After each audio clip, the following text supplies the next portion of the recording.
Ladies and gentlemen, welcome in, guys. Sergeant Moose here, back with another Killer Clowns from Outer Space, the game video. And in today's video, guys, we're going to talk about the newest patch, just dropped today, patch 1.6.0. That is right, guys. So what you're seeing here on the screen is the main attraction of this brand new patch, guys. This is the new map you may have heard of, Crescent Cove Mall, just released today within the game. And a few things I want to mention right off the bat, guys, as we're kind of touring this map, kind of strolling around, is just like everything else in this game, every map in this game, every character in this game, it is visually stunning. This is one thing I have to praise this team on, man, is they are dishing out the maps. They're dishing out the content for the game, and it is visually stunning. It looks great, and the mall, the setting of the mall fits the Killer Clowns from Outer Space universe so well. So without further ado, guys, let's jump into the patch notes. Let's read a little bit of backstory about this mall. It says, shop till you drop dead. In this 80s neon retail utopia, peruse through the trendy stores while you run for your life. Stop by the salon so you can look your best for the Clownpocalypse. There's no shortage of shops, eateries, and entertainment as you wind through the different wings and levels of the Crescent Cove Mall. And, you know, I do want to mention one thing there, guys, as they say wind through the different wings and levels. This place is like a freaking maze, man, which is really cool. But, yeah, there's a bunch of different levels onto this mall. There's a parking garage. There's a beach. You know, on paper, it looks really, really big. But actually, whenever you get in and traverse through the mall, I kind of noticed that it's about the same size as the other maps. And, again, I feel like it works really, really well in this Killer Clowns atmosphere, and you know, kind of gives me a little Dawn of the Dead vibes. You know, if I might say so myself, this is kind of the first thing I thought of, and I wondered if it also inspired them to put a mall in this game, but I think it's a perfect fit. Now let's move on, guys, to the Human Halloween outfit pack. Now you may have seen or heard of this outfit pack. It got released a few days ago, maybe about a week ago now. You could buy the bundle of the Human Halloween outfit pack, which is 5 different Halloween outfits, but now today you can purchase each one of them individually. So if you don't want the entire bundle, you can purchase just one of the outfit packs for 70 tickets. So that's really cool there, guys. I mean, I think it's cool that they split up the bundle. That way, if you don't want everything in it, you don't have to pay the extra money to buy everything that you're never going to use. So let's talk about some changes and improvements as we navigate through here the Crescent Cove Mall, guys. There are some interesting changes coming into the game. Good quality of life changes as well. For general, it says adjusted and improved the in-game store for better readability and added menu UI SFX while navigating the news and shop menus.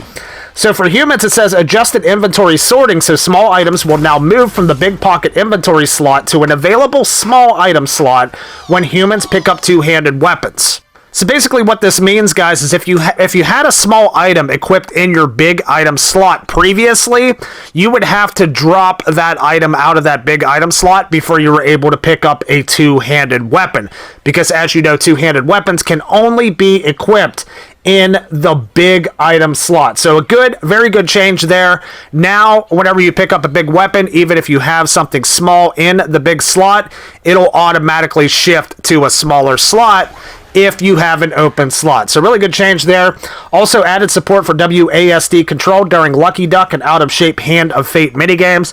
So if you're playing on PC, mouse, and keyboard, them minigames should be a little bit easier, allowing you to just use the keyboard. Also added barefoot movement sound effects for humans equipped with cosmetics that have bare feet. So apparently, I did not know this, but if you were running a barefoot victim, it would not leave any sound effects when you were moving. Now that has been changed. Also added the ability to open doors while holding the gas can. Again, guys, another huge change here. I cannot explain how annoying it was to, you know, be running or, you know, walking with a gas can. You have to drop it every time just to open up a door. Now you can open the door with a gas can, which is how it should have been. For human weapons, it says reduce the attack range of all human melee weapons. I'm interested to see how this is going to work out. That's a pretty big change. That's a lot. Seems like a lot of a bigger change than what it's looking like here on paper. It's going to take some testing in the game, but I hope they didn't overdo that. Also, it says adjusted human melee weapon hitboxes to prevent humans from being able to hit clowns while facing the opposite direction. So if you were facing the other way, just swinging frantically with your weapon, there'd be a good chance that you could hit a clown that was behind you. This should be no more. For the clowns, we have each cocoon hooked up to a wacky generator. Now reduces overall clown respawn timers by 1.5 seconds. So that's right, guys. There's been a lot of controversy since the launch of the game about the clown respawn timers. A lot of folks, especially, I guess clown mains or people that, like to play clown more, a lot of folks are mentioning that the cooldown time is really, really long for the clowns to come back to life and respawn.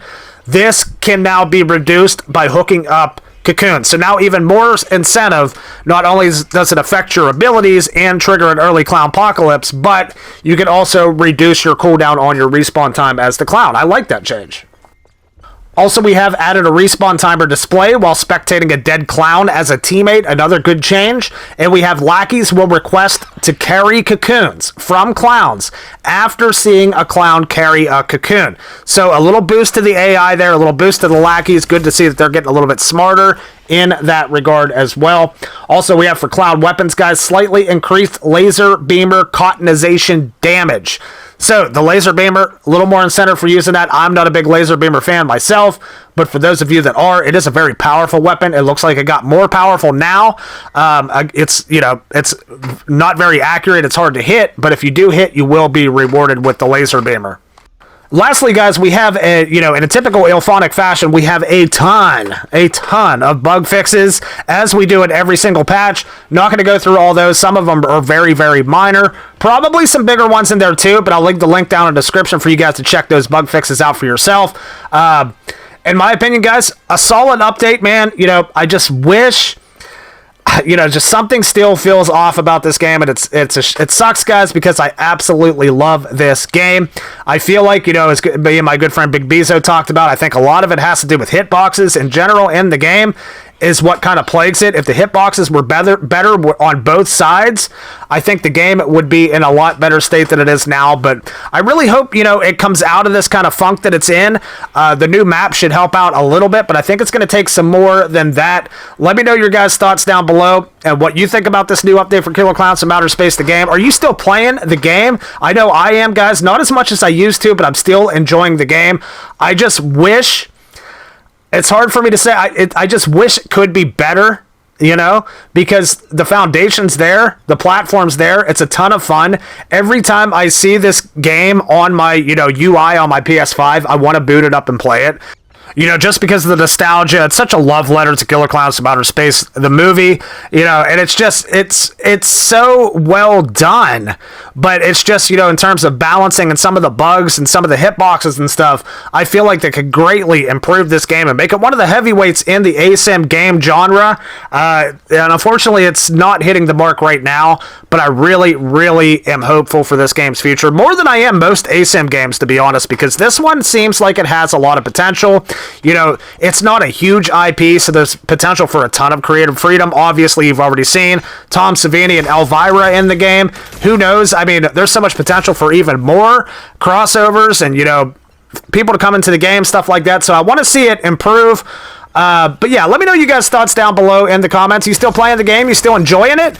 And what do you think about the new map, man? But yeah, that's it for today's KLOWNS from Outer Space, the game video. 1.6.0 patch just dropped with the Crescent Cove Mall. If you guys enjoyed the video, feel free to drop a like and subscribe. My name's Sergeant Moose. We'll see you guys on the next one.